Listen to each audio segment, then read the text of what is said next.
Bismillahirrahmanirrahim. Assalamualaikum warahmatullahi wabarakatuh. Hasbunallahu wa ni'mal wakil, ni'mal maula wa ni'man nasir, wa la haula wa la quwata illa billahil aliyil azim. Amma ba'du.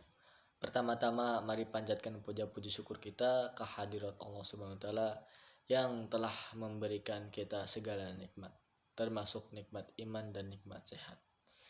Sehingga kita selalu diberikan kesehatan dan semoga selalu dalam lindungannya dan terhindar dari wabah yang telah melanda negeri kita. Kita berdoa bersama-sama semoga wabah tersebut diangkat dari atas muka bumi ini. Amin amin ya rabbal alamin. Sholawat serta salam semoga selalu tercurah limpahkan kepada junjungan kita baginda Nabi besar Muhammad SAW yang telah membawa kita dari zaman kegelapan menuju zaman terang benderang, dari zaman jahiliyah menuju zaman kebaikan. Sebelumnya perkenalkan terlebih dahulu, nama saya Lukman, kelas SP 2B. Di sini saya membuat video ini sebagai perwakilan dari kelompok 5 untuk memenuhi tugas mata kuliah tafsir hadis.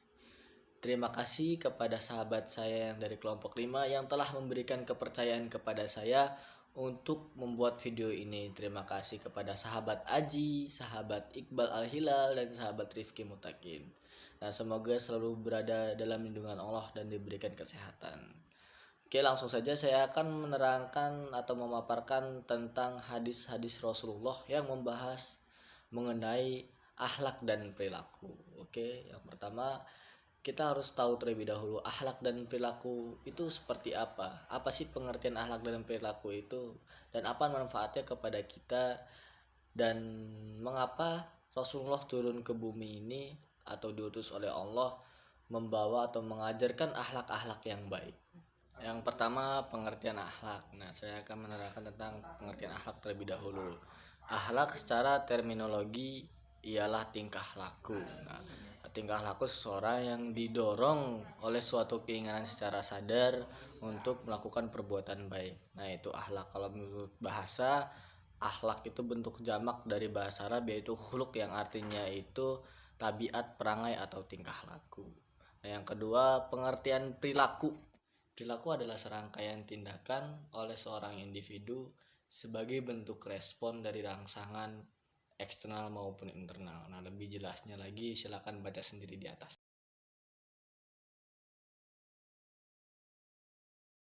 Dan lebih jelasnya, akhlak itu adalah tingkah laku dan perilaku adalah suatu tindakan sebagai bentuk respon. Nah, kita lanjut aja ke pembahasan selanjutnya, yaitu mengenai pembahasan hadis-hadis Rasulullah mengenai akhlak dan perilaku. Dalam hadis dari Abu Hurairah radhiyallahu anhu bahwasanya Rasulullah SAW bersabda, "Innama bu'istu latamima makarima akhlak." Sesungguhnya aku diutus hanya untuk menyempurnakan kesalahan akhlak. Hadis riwayat Al-Baihaqi. Nah, jadi Rasulullah SAW diutus di atas muka bumi ini hanya untuk menyempurnakan akhlak. Nah, akhlak siapa? Sebenarnya akhlak seluruh suku yang ada di bumi ini, bangsa yang ada di bumi ini, dan agama yang ada di bumi ini. Itu disempurnakan nanti bakalnya oleh Rasulullah SAW. Nah, timbul pertanyaan dalam benak kita, pada masa sebelum Rasulullah disebut zaman jahiliyah. Jahiliyah dalam bidang apa gitu kan? Tentunya zaman jahiliyah bisa dibilang zaman kebodohan. Kebodohan dari segi moral, perilaku, dan yang lain-lainnya.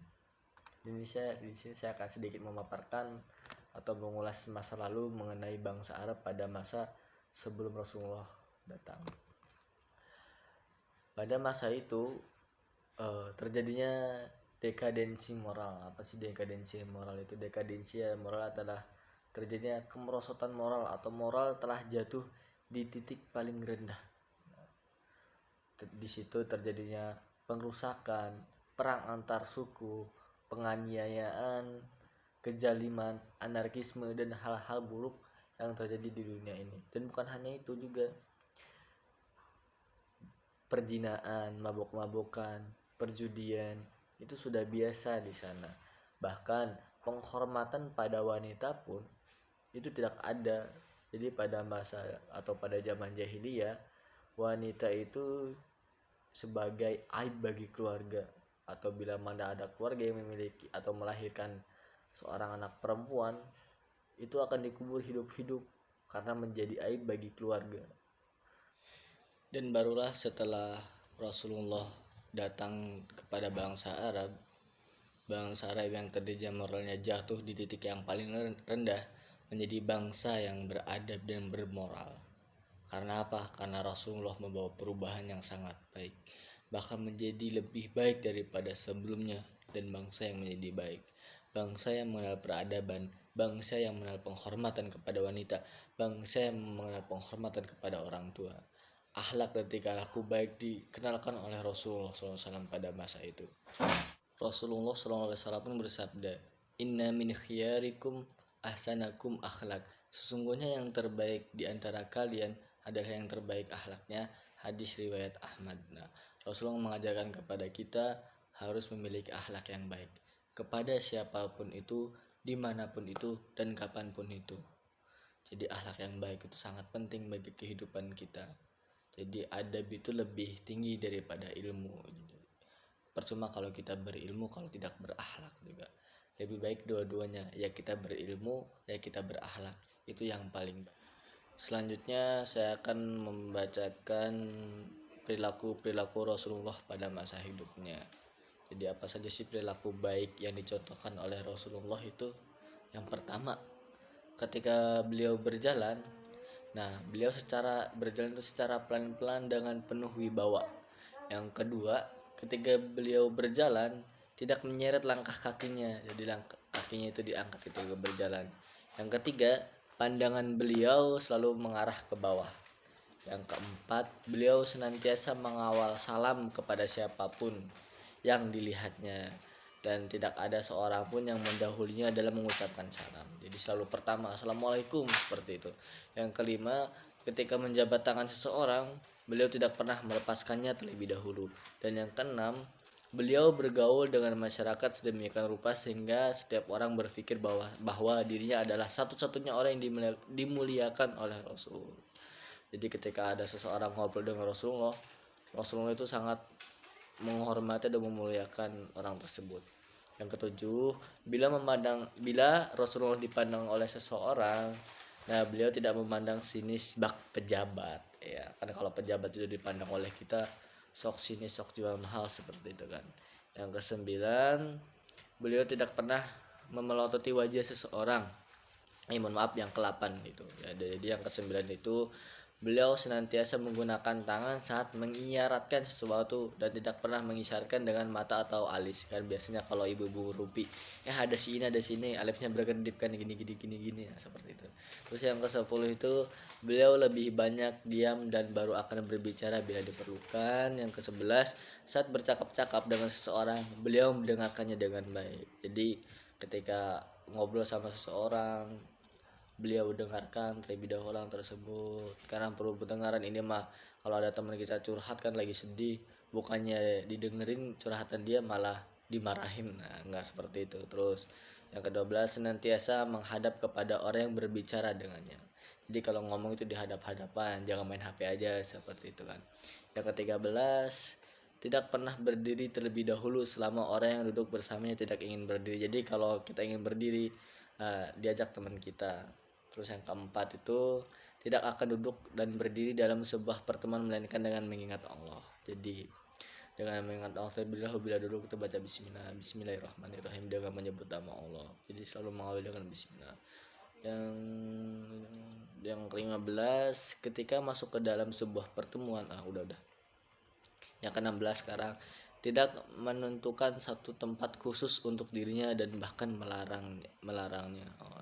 Yang ke-17, tidak pernah bersandar saat di hadapan masyarakat. Jadi tidak pernah. Yang ke-18, kebanyakan duduknya menghadap kiblat. Jadi beliau lebih duduk itu menghadap ke kiblat, penghormatan kepada Ka'bah. Yang ke-19, bila di hadapannya terjadi sesuatu yang tidak disukainya, beliau senantiasa mengabaikannya. Jadi mengabaikan sesuatu yang tidak disukainya. Terus yang ke-21, tidak pernah mencela seseorang yang mengalami kesalahan bicara. Jadi kalau ada orang yang salah bicara itu jangan dicela gitu kan, atau dimarah-marahin kan, maklum namanya juga manusia punya salah seperti itu ya. Yang ke-22, tidak pernah berdebat dan berselisih dengan siapapun. Jadi Rasulullah itu selalu menerima tidak berdebat kepada ataupun mempersalahkan yang tidak penting seperti itu kan. Kan sekarang banyak yuk debat-debat syariat gitu kan. Padahal itu nggak penting, yang penting kita laksanakan sholat dan taat kepada Allah.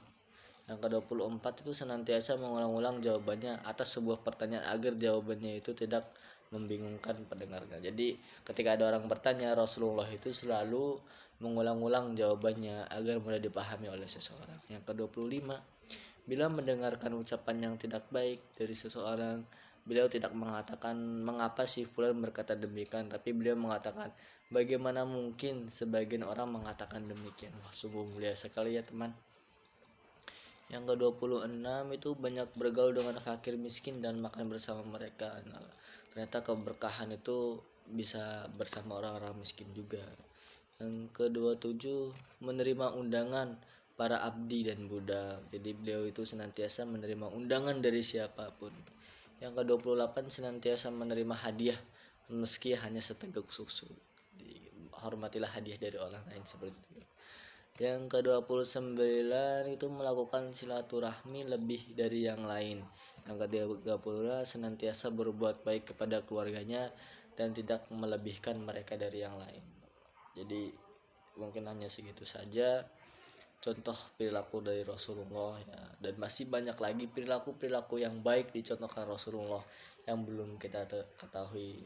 Saya harap video ini mencukupi penjelasan tentang akhlak dan perilaku Rasulullah, dan semoga apa yang saya terangkan ini singkat dan padat dan jelas bermanfaat untuk kita semua. Mohon maaf bila ada salah-salah kata ataupun masih banyak yang kurang dalam presentasi melalui video ini.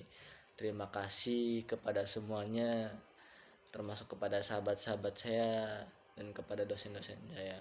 Cukup sekian, kurang lebihnya mohon maaf. Wassalamualaikum warahmatullahi wabarakatuh.